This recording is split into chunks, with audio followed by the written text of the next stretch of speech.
What's up guys, it's Tommy here and welcome to a brand new Liverpool transfer news video. And Fabrizio has reported that Liverpool have agreed personal terms with our first potential summer transfer, who is the hugely talented Scottish 18-year-old Calvin Ramsay, who is playing for Aberdeen, and he could be potentially the understudy of Trent Alexander-Arnold. This is what Fabrizio shared about this transfer. Liverpool are progressing in talks with Aberdeen for Calvin Ramsay. Personal terms have been agreed as the fullback wants the Liverpool move. Work is progress to get it done with add-ons in agreement. And according to Sky Sports reporters Anthony Joseph and Vinny O'Connor, Everton are now demanding a package worth £10 million, as they have seen Liverpool paid around 80 million with add-ons for Darwin Núñez. They want a bigger transfer fee and bigger add-ons for Calvin Ramsay, because Calvin Ramsay won the Young Player of the Year award in Scotland, and he registered 1 goal and 9 assists for a pretty mediocre Aberdeen side who didn't qualify for Europe in 39 games. Liverpool is understood to have made an unofficial offer of 4 million with £2 million add-ons. But if Aberdeen want to get more money and Liverpool are reluctant to pay that, we might walk away from the deal, just like it happened with I think Liverpool were interested in signing Lloyd Kelly from Bournemouth, but in the end we decided against it because they were just demanding too much money. Aberdeen now ask for 5 million upfront and another 5 million with add-ons, which might be a little bit too much for an unproven 18-year-old who is, yes, a big talent. And remember that we signed Andy Robertson from a relegated Hull City side, and many people were questioning that transfer, and look how that turned out to be. I'm not saying that Calvin Ramsay will turn into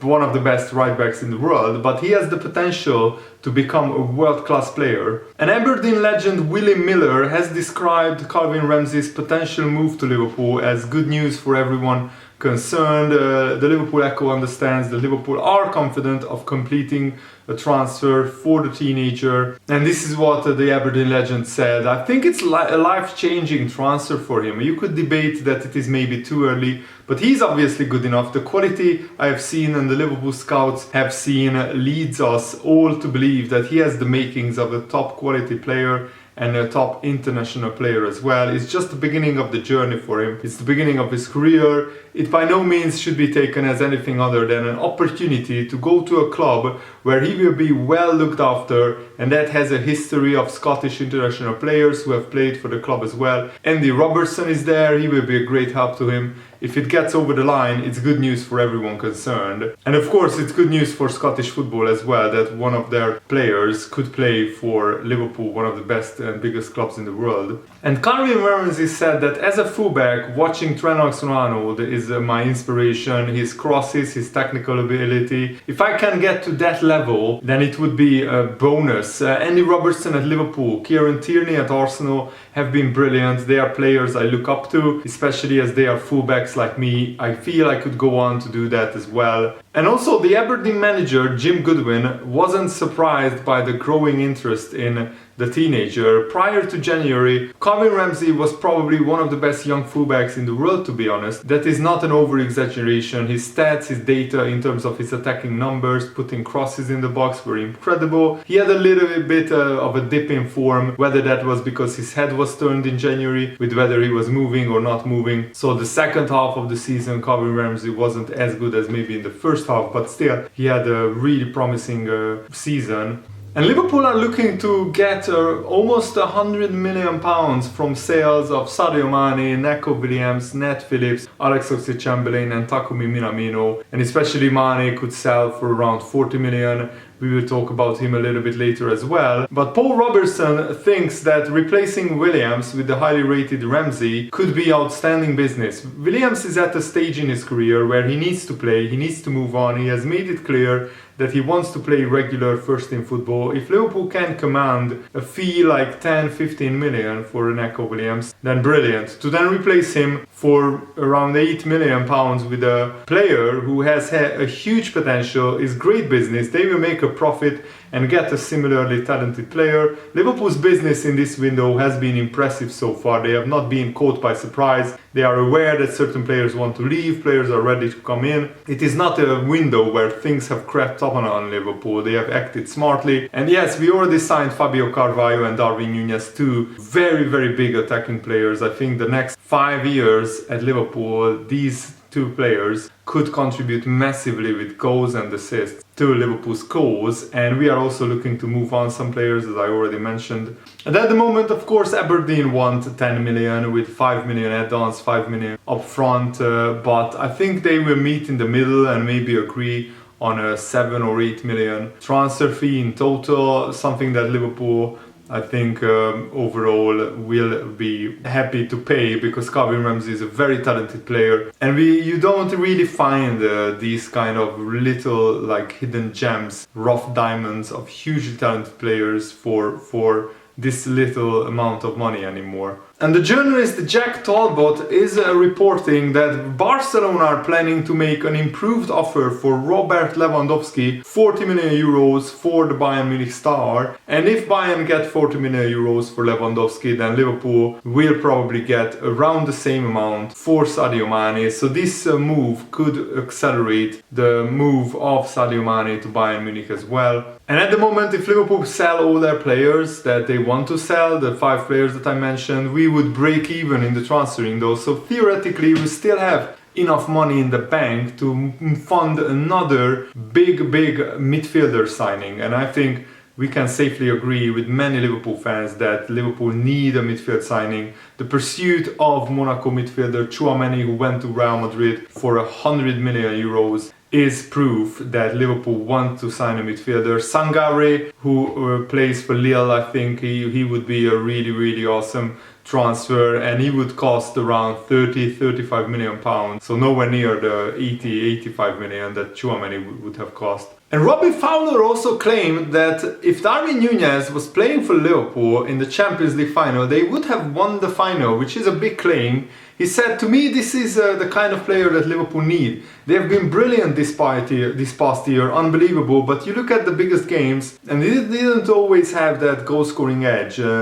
We couldn't score against Chelsea in both cup finals, we couldn't score against Real Madrid, but it wasn't for the lack of trying, because we created so many chances. We had like 7 expected goals across the 3 games. The Champions League final against Real Madrid was a game that Liverpool should have won, but they didn't because of missed chances. Núñez could eventually be that striker to convert those chances. With the raw quality that Darwin Núñez has, he could really be exciting as he develops. To me, it seems like a sensible plan to replace Sadio Mane with him. And I mean, Darwin Núñez has 38 goal contributions in 41 games, so he's getting either a goal or an assist in every single game, and I expect him to become long-term a 20-goal a season striker. Maybe not in his first season, he won't score necessarily 20 goals, because, you know, I'm not sure if he will start straight away in the Liverpool team. Jurgen Klopp might give him time of just bedding in and learn the Liverpool tactics and playing style.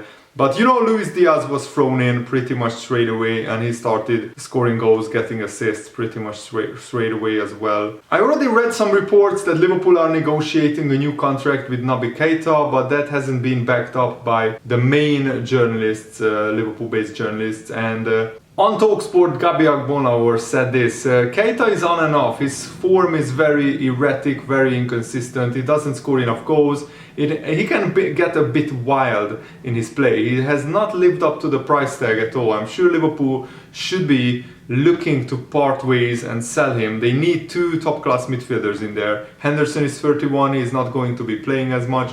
Fabinho is your one starter, and Thiago is injured a lot. They need 2 midfielders for me. I don't see them renewing Keita. Well, I don't think Gabi Agbonlahor is really a good pundit. I don't think that he knows really what he's talking about. I respect that he has an opinion, but he hasn't watched Liverpool this season every game if he thinks that, because Naby Keita has been one of Liverpool's best midfielders this season, and he also played a lot more and he was injured a lot less than in the previous 2 seasons. So I think this has been a big improvement in Naby Keita's performances, and he deserves a new contract, and he deserves another 3 years at Liverpool to really prove that that he was worth the transfer fee. And Naby Keita helped Liverpool in many games towards winning a lot of trophies in the last 4 or 5 years. I mean, Naby Keita has already won 5 trophies with Liverpool, and this was actually his best season when it comes to goal scoring and playing games. This was the most games that he played for Liverpool, 40 games for Liverpool, scoring 4 goals, which is his joint best. But I think he can score more goals. At Leipzig he had 2 seasons where he scored 8 and 9 goals, so that's the ballpark of amount of goals that I expect from Naby Keita. So next season he should get at least 8, 9, 10 goals, something in that range, in my opinion. Takumi Minamino also will leave Liverpool this summer, according to Fabrizio Romano. 3 clubs have open talks with him.